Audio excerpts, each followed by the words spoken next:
Isaías 42, nós iremos ler dois textos agora, tá bem, meus irmãos? Primeiro Isaías 42 e depois vamos ler também o texto que se encontra em Mateus, capítulo de número 12. No livro do profeta Isaías existe uma série de 4 poemas lindíssimos que fazem muito bem para as nossas almas. Entre outras coisas, porque estes poemas, além de inspirados, é claro, pelo Espírito Santo, eles descrevem o caráter, descrevem a doçura, descrevem o amor que o Senhor Jesus tem para com a palavra de Deus e para conosco.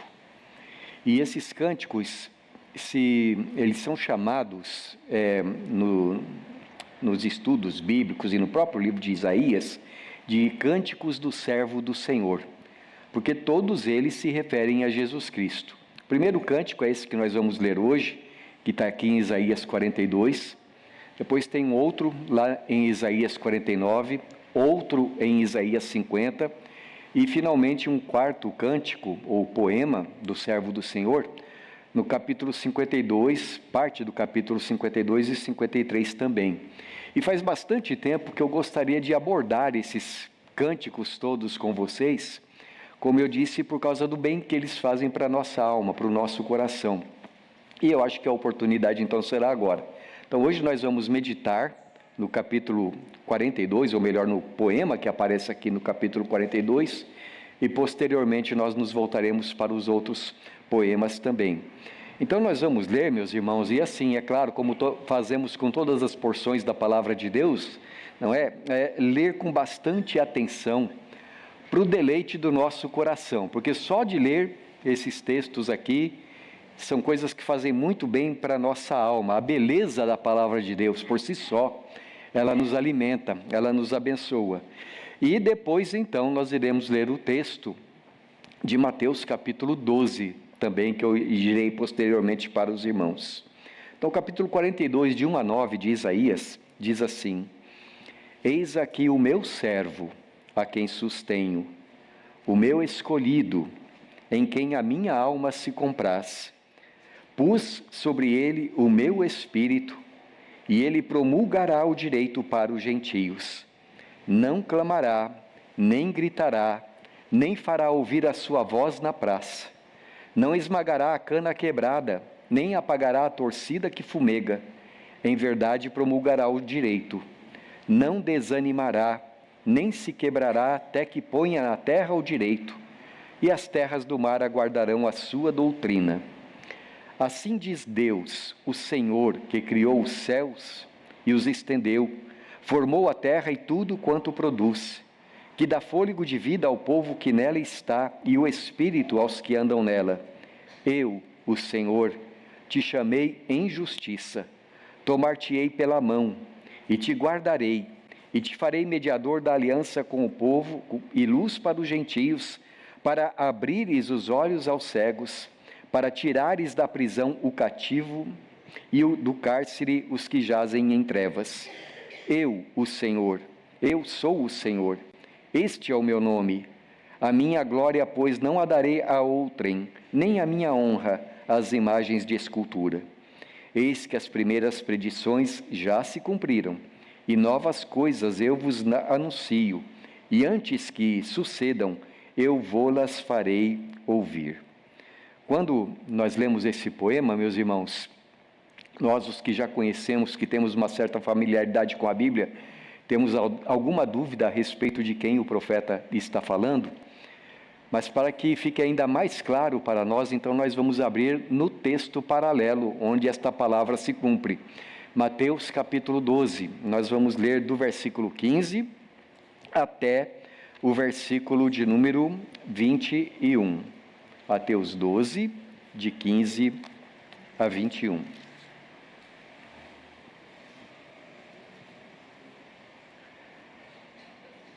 Esse texto que temos diante de nós, os primeiros 14 versículos nos falam de um problema, de uma controvérsia que surgiu entre os fariseus e Jesus por causa do sábado. E os fariseus então começaram a planejar a morte de Jesus.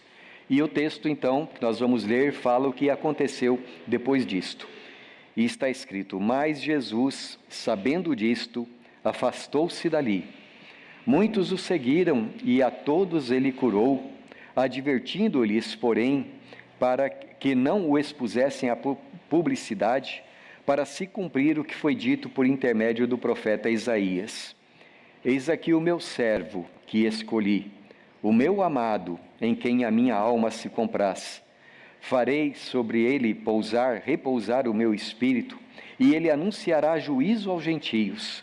Não contenderá, nem gritará, nem alguém ouvirá nas praças a sua voz. Não esmagará a cana quebrada, nem apagará a torcida que fumega, até que faça vencedor o juízo, e no seu nome esperarão os gentios. Até aqui, meus amados irmãos. O pastor Djalma, às vezes ele costuma falar, e eu acho engraçado quando ele diz assim: o coração humano é tão pequeno, mas como é que consegue caber tanto pecado? E é verdade, não é? O coração humano, ele não somente é capaz de acumular dentro de si muitos pecados ao mesmo tempo, mas também grandes pecados. E uma prova disto nós temos no texto aqui de Mateus capítulo 12, porque se os irmãos observarem do versículo 1 até o versículo 8, os irmãos irão ver que ele está contando para nós a respeito de uma controvérsia que surgiu da parte dos fariseus para com o Senhor Jesus, porque Jesus e os seus discípulos, na visão dos fariseus, desobedeciam às Escrituras Sagradas, não guardavam a lei do Senhor. Era um sábado e, passando por uma plantação, os discípulos de Jesus, tendo ficado com fome, tomaram algumas espigas de milho, debulharam e comeram. E os fariseus, vendo isto, ficaram muito irados com Jesus e com os discípulos dele, porque, de acordo com a maneira deles interpretarem o Antigo Testamento, no sábado, o dia do descanso que Deus deu para nós não poderíamos fazer nada além de estar na sinagoga ou descansando em casa. E então, quando eles murmuram a respeito dos discípulos de Jesus, Jesus toma a defesa deles e explica para os fariseus que Deus deu o sábado para o nosso benefício. O sábado foi feito por causa do homem, e não o homem por causa do sábado. E que os fariseus, então, estavam entendendo mal a Escritura, porque ali diante deles estava alguém que era maior do que o sábado, isto é, Jesus. É aquele que tem autoridade sobre o sábado e que também sabe interpretá-lo corretamente. Nós sabemos, meus irmãos, que Jesus tem maior autoridade do que qualquer mandamento da palavra de Deus, no sentido de que Ele próprio é quem nos deu esses mandamentos todos. Ele é o autor desses mandamentos, Ele entende o significado deles e por isso é Ele que pode nos dar a verdadeira interpretação. Os fariseus, então, de acordo com aquilo que Jesus havia falado para eles, ficaram muito mais bravos ainda, muito mais irados. É terrível, eles estavam diante daquele que é a encarnação da própria graça de Deus, mas ao invés deles receberem aquilo que Jesus falava, vez após eles estavam rejeitando. Depois disso, diz a palavra de Deus que eles entraram na sinagoga, a partir do versículo de número 9 até o versículo 14, eles entraram na sinagoga e ali havia um homem enfermo. E começaram a observar o que Jesus ia fazer, e Jesus sabia que estava sendo observado, e então Jesus pergunta para eles, o que é mais importante no sábado? E fez uma parábola, né? E nessa parábola ele pergunta, qual de vocês é um homem que tendo uma ovelha, e esta ovelha cair numa cova num dia de sábado, quem de vocês não vai fazer alguma coisa para tirar aquela pessoa da sua cova, aquela ovelha da sua cova? E é claro que a resposta é, qualquer um de nós, se cair um animal dentro de uma cova, irá tirar. Ora, se é assim, será que é certo ou será que é errado eu curar alguém no sábado? E Jesus curou. E os fariseus ficaram ainda mais irados com ele e saíram dali procurando uma maneira de tirar a vida de Jesus. A partir daí, então, o Senhor Jesus e os fariseus foram ficando cada vez mais distantes uns dos outros. E Jesus continuou a fazer aquilo que ele sempre fazia, explicando o reino de Deus, dizendo que o que Deus quer da nossa vida não é que a nossa religião seja milimetricamente legalizada, tudo certinho no seu devido lugar, mas o que Deus quer de nós é misericórdia. Misericórdia quero, diz o Senhor, e não sacrifícios. E isso fazia com que os fariseus ficassem assim enfurecidos com ele. Aquela religião judaica que tinha sido dada por Deus para o benefício do seu povo escolhido, havia se tornado simplesmente legalista, carnal, engessada, não salvava ninguém, não fazia bem para ninguém, era apenas um amontoado de regras interpretadas de modo errado pelos homens, e que ao invés de produzir vida, estava na verdade produzindo morte. E é nesse contexto, então, que Isaías contrasta a atitude dos fariseus com a atitude de Jesus. E ele diz que aquilo tudo que estava acontecendo era para que se cumprisse a palavra do profeta Isaías. E ele cita o texto que nós lemos lá, de Isaías capítulo 42, ele cita mais especificamente os versículos 1 a 4, quando Isaías descreve Jesus. Eis aqui o meu servo, diz o Senhor, que escolhi, o meu amado, em quem a minha alma se compraz. Sobre ele farei pousar o meu espírito, e ele anunciará juízo, ou conforme diz o texto de Isaías, ele anunciará o direito para os gentios. Não contenderá, não gritará, nem alguém ouvirá nas praças a sua voz, ele não esmagará a cana quebrada, ele não apagará a torcida que fumega, até que faça vencedor o direito. E no seu nome esperarão os gentios. Mateus ele não cita aqui todas as palavras de Isaías, mas esclarece para nós que essa profecia se referia a Jesus.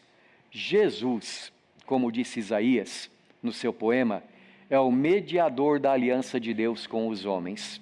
Jesus, como ele disse, é a luz de todos os gentios, é aquele que abre os olhos dos cegos, é aquele que tira os cativos do cárcere, é aquele que ilumina os que vivem nas trevas, na região da sombra da morte. Em contraste com o coração humano, que é tão cheio de pecado, Mateus está nos dizendo que o nosso Senhor Jesus tem um coração totalmente diferente.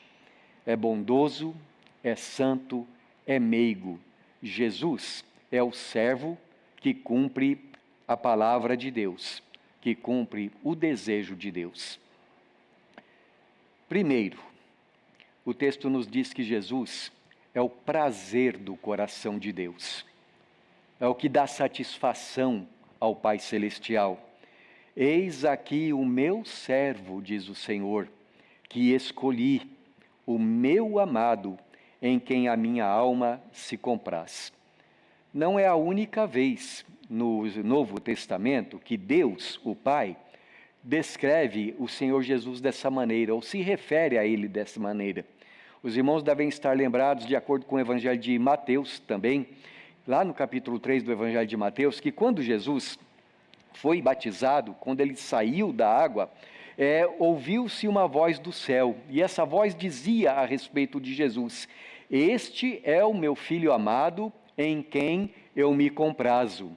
E também não foi a primeira e nem a última vez. Se nós continuarmos a ler o Evangelho aqui de Mateus, capítulo 17, e também se nós lemos os demais evangelhos sinóticos, isto é, Marcos e Lucas, nós vamos ver que eles contam para nós que certa ocasião Jesus tomou os seus 3 discípulos mais chegados, Pedro, João e Tiago, e subiu num monte com eles, provavelmente o Monte Hermon.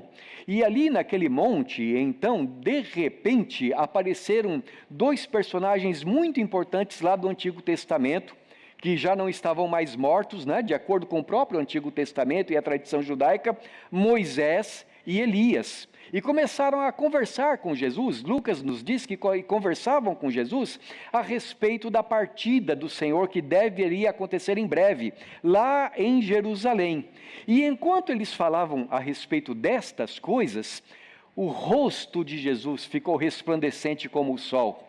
As suas vestes ficaram iluminadas como a luz, e uma nuvem de poder os encobriu, tanto que os discípulos ficaram perplexos diante daquilo tudo que estava acontecendo, e no meio de toda aquela glória que o Senhor Jesus estava manifestando, mais uma vez foi ouvida uma voz do céu: este é o meu filho amado, em quem eu me comprazo.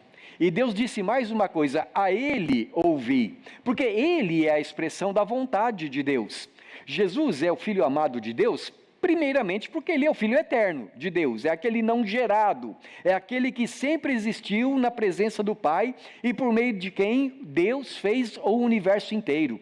Mas Jesus também é o Filho amado porque Jesus nunca, em momento algum, nem no seu coração, o seu coração se rebelou contra a vontade do Pai. Antes, no seu coração, ele sempre honrou o seu Pai Celestial, ele sempre amou o seu Pai Celestial, fez a vontade, e por isso também, então, Jesus é aquele que agrada a Deus.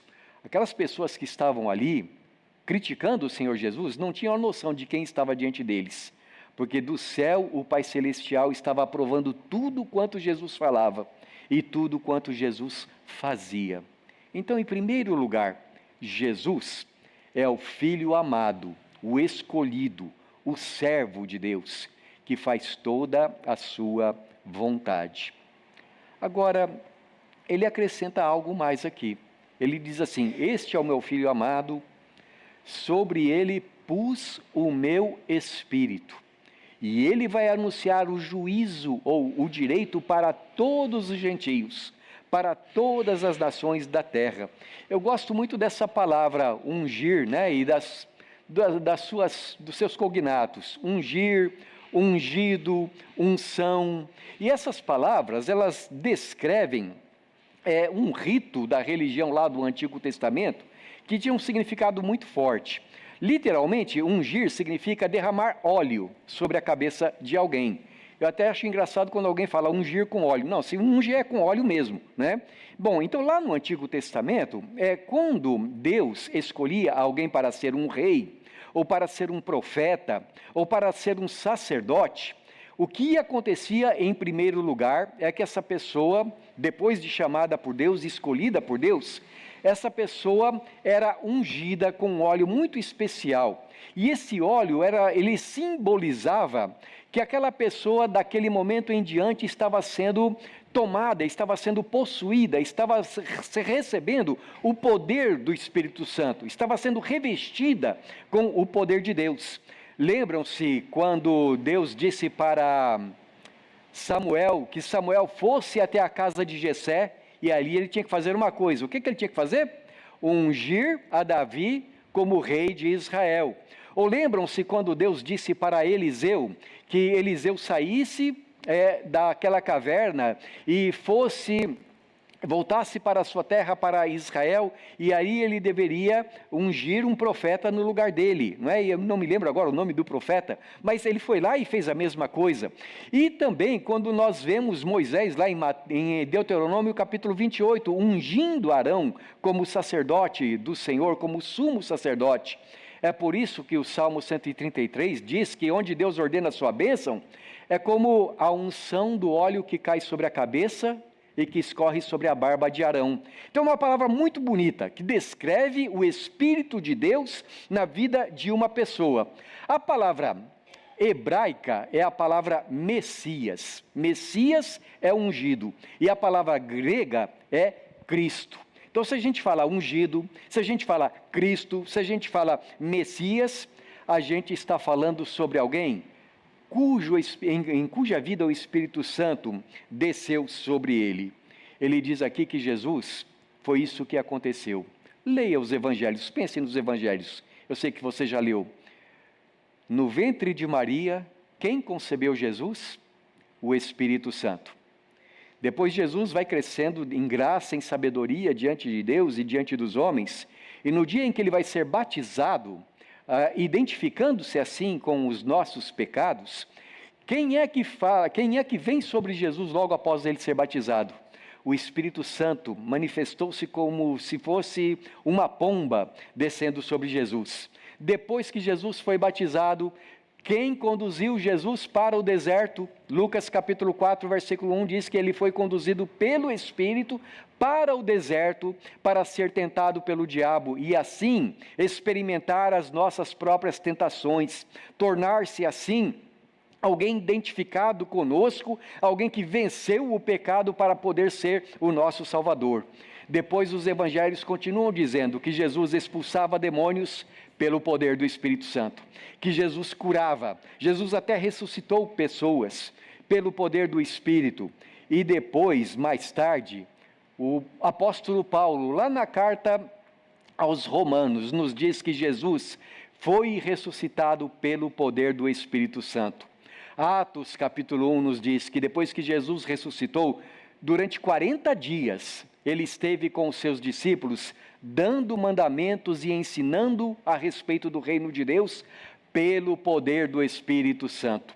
O que essas referências todas mostram para nós, meus irmãos, é que em toda a obra do Senhor Jesus Cristo, a Santíssima Trindade estava envolvida. O Pai enviou o seu Filho, o Pai derramou sobre ele o Espírito Santo, e nada do que Jesus fez foi separado do Espírito Santo. Eles eram um só ser, a Trindade Santíssima, em tudo quanto Jesus estava fazendo. Agora, antes de dizer o porquê Jesus foi ungido com o Espírito Santo, eu gostaria de citar mais uma passagem de Isaías que descreve a beleza desse Espírito que estava em Jesus. Por favor, abra sua Bíblia agora lá em Isaías capítulo 11. Nós vamos ler os versículos 1 a 3. Versículos 1 a 3 de Isaías capítulo 11. É uma profecia a respeito do descendente de Jessé, um rebento de Jessé, cujas raízes sairia um renovo. E é claro, é que ele está falando sobre o Senhor Jesus, mas ele diz assim, Isaías 11, de 1 a 3. E aqui nós vemos o Espírito que estava sobre Jesus. Do tronco de Jessé sairá um rebento, e das suas raízes um renovo. Repousará sobre ele o Espírito do Senhor, o Espírito de sabedoria e de entendimento, o Espírito de conselho e de fortaleza, o Espírito de conhecimento e de temor do Senhor. Deleitar-se-á no temor do Senhor. Não julgará segundo a vista dos seus olhos, nem repreenderá segundo o ouvir dos seus ouvidos. E o texto segue dizendo, falando a respeito da maneira como o Senhor Jesus se comportaria nesse mundo. Ele se comportou o tempo todo, diz aqui o texto, cheio da sabedoria que lhe foi dada pelo Espírito de Deus. Era uma pessoa que tudo falava com entendimento. E eu acho interessante essa expressão, não julgará segundo a vista dos seus olhos, nem repreenderá segundo o ouvir dos seus ouvidos. O que quer dizer isso? Que Jesus, ele não julgava situação alguma pela mera aparência das coisas, como faziam os fariseus. Como faziam aqueles que não tinham discernimento de nada diante dos seus olhos, e que qualquer coisa eles estavam julgando e avaliando se as pessoas eram merecedoras de ir para o céu ou se eram dignas do inferno.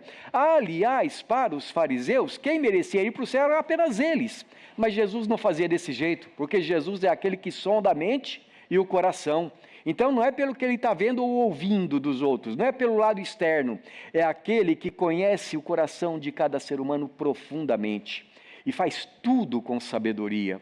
Você se lembra daquela situação em que trouxeram para ele uma mulher pega em flagrante adultério, não é?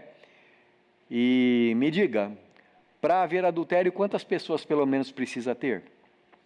Pelo menos duas, né? Para pegar em flagrante, porque Jesus falou que às vezes uma pessoa adultera só na cabeça, né? Aí basta uma. Mas para uma pessoa ser pega em flagrante adultério, precisa duas. Acontece que as pessoas que levaram essa mulher a Jesus não queriam, na verdade, fazer a vontade de Deus. Elas só queriam experimentar Jesus, colocar Jesus numa armadilha. E então eles vêm para ele e perguntam, Senhor, Na lei de Moisés, na palavra de Deus, está escrito que essa mulher deve ser apedrejada. E o Senhor o que vai falar? Se Jesus dissesse que ela deveria ser apedrejada, eles iriam dizer assim: você está contra o governo romano. Só o governo romano é que pode punir com pena de morte alguém. Está se rebelando. Se ele dissesse não deve apedrejar, eles iam dizer: você está desobedecendo a Bíblia, porque a Bíblia fala que a mulher pega e adultera tem que ser apedrejada. E o que Jesus responde? Se alguém não tiver pecado, pode atirar a primeira pedra. O nome disso é espírito de sabedoria. É aquele que sonda os corações. Tanto que, começando pelos mais velhos, cada um saiu dali, porque cada um olhou para o seu próprio coração e cada um foi acusado pela sua própria consciência. Jesus é aquele que é dotado do Espírito de Deus de uma forma, como diz o apóstolo João, que foi sem medida que o Espírito Santo estava sobre ele. Agora, isso então vai nos conduzir ao grande motivo desta unção. Por que o Espírito Santo foi colocado sem medida sobre a pessoa do Senhor Jesus Cristo? Porque Jesus também é a justiça de Deus. Farei repousar sobre ele o meu Espírito, e ele anunciará juízo, ou como diz Isaías, o direito aos gentios. Não contenderá, nem gritará, nem alguém ouvirá nas praças a sua voz. Não esmagará a cana quebrada, nem apagará a torcida que fumega, até que faça vencedor o juízo, e no seu nome esperarão os gentios. Eu confesso para os irmãos que eu não consigo encontrar outras palavras para descrever o caráter do Senhor Jesus aqui, a não ser ternura, doçura, gentileza, bondade, graça, misericórdia. São palavras que descrevem quem é Jesus, conforme revelado aqui. O coração do Senhor, o coração daquele que fez pousar sobre Jesus o seu Espírito, é assim. O Senhor Jesus é assim.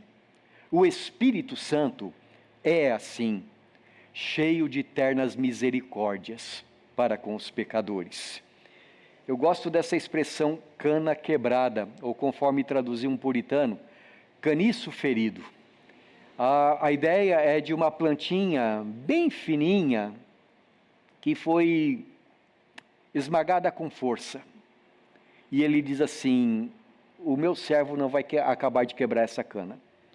Não vai apagar o paviozinho que está fumegando. Você já viu isso, né? Eu me lembro de que quando eu era menino, acabava muito a luz aqui em São Paulo, né? Quando eu era menino, e lá em casa tinha aqueles lampiões com paviozinho. E quando o pavio estava quase apagando, você lembra o que a gente fazia para a chama? A gente chegava lá e soprava, e a chama reavivava. O que ele está dizendo aqui é que quando Jesus encontra uma pessoa ferida pela vida, ferida pelos seus pecados, ferida pelas dificuldades que esse mundo oferece, o Senhor Jesus não acaba de destruir aquilo que já está caminhando para a destruição. Ao contrário, Ele vem para consertar, Ele vem para curar, Ele vem para restaurar. Meus irmãos, torcida que fumega, caniço ferido, são metáforas para descrever as nossas fraquezas, as nossas debilidades, as nossas limitações, as nossas tentações, o nosso temperamento complicado, as nossas vaidades e tudo aquilo que pode nos levar a ter uma falta de vigor espiritual, aquilo que faz com que nós tendamos a nos afastar dos caminhos do Senhor, a esfriar, a esmorecer, a deixar de mão, a buscar uma vida espiritual. E a nossa incapacidade de se levantar quando nós caímos em pecado, mas ao mesmo tempo, a palavra de Deus diz que quando o Senhor Jesus olha, e Ele vê, nem que for um paviozinho curto, uma luzinha, a gente costuma falar, uma luz no final do túnel, em vez de Jesus destruir, Ele vai ali e sopra com o seu Espírito Santo. E Ele restaura, e Ele revigora, Ele fortalece. Você quer um exemplo disso? O Evangelho de Marcos nos conta que, certa ocasião, um pai chegou para os discípulos de Jesus e disse assim: olha, meu filho está endemoniado. E os discípulos disseram: vamos expulsá-lo. E os discípulos não conseguiram expulsar o demônio do menino. Então chegou Jesus, e o pai foi falar com o Senhor.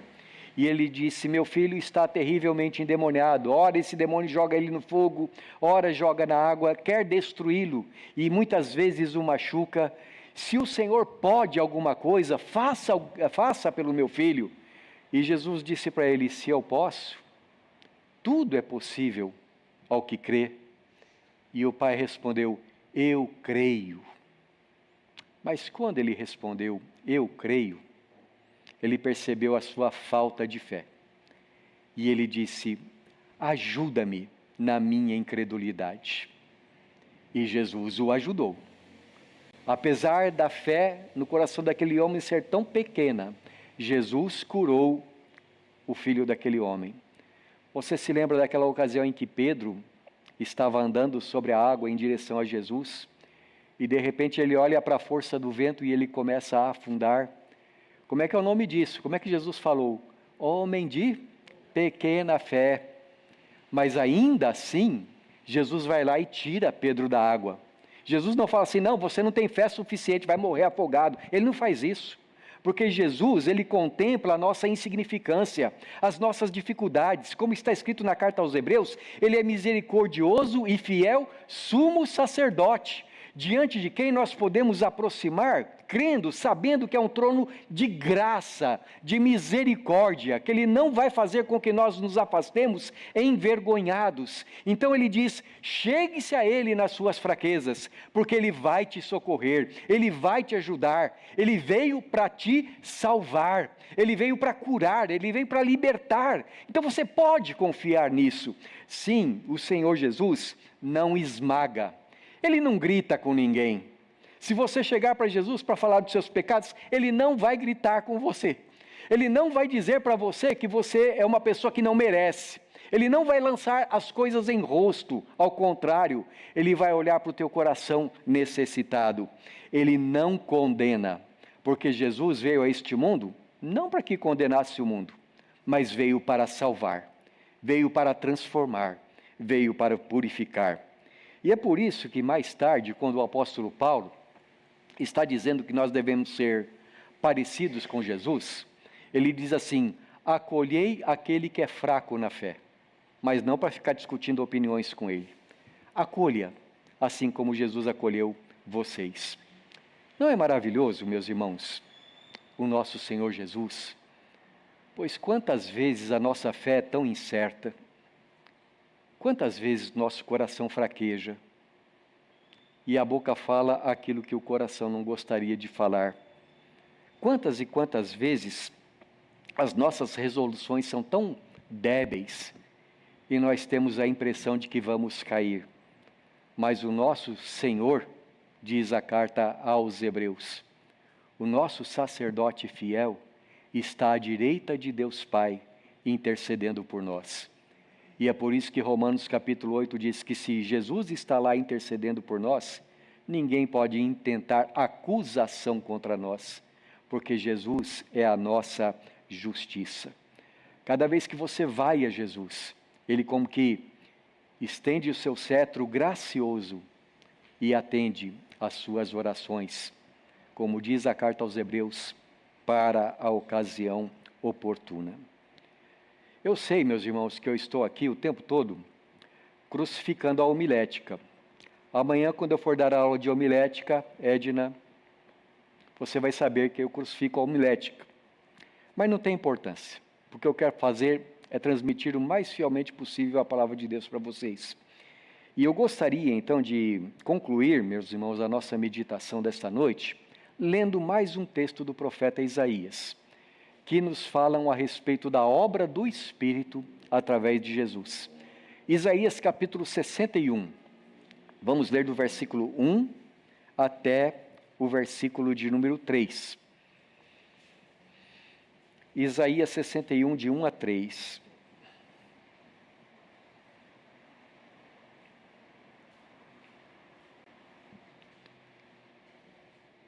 Esse texto, mais tarde, em Lucas capítulo 4, Jesus vai dizer: hoje se cumpriu essa escritura. Então nós vamos ler a escritura que se cumpriu em Jesus quando ele estava na sinagoga de Nazaré. Isaías escreve assim: o Espírito do Senhor Deus está sobre mim, porque o Senhor me ungiu para pregar boas novas aos quebrantados. Enviou-me a curar os quebrantados de coração, a proclamar libertação aos cativos e a pôr em liberdade os algemados, a apregoar o ano aceitável do Senhor e o dia da vingança do nosso Deus, a consolar todos os que choram e a pôr sobre em Sião os que estão de luto uma coroa em vez de cinzas, óleo de alegria em vez de pranto, veste de louvor em vez de espírito angustiado, a fim de que se chamem carvalhos de justiça, plantados pelo Senhor para a sua glória.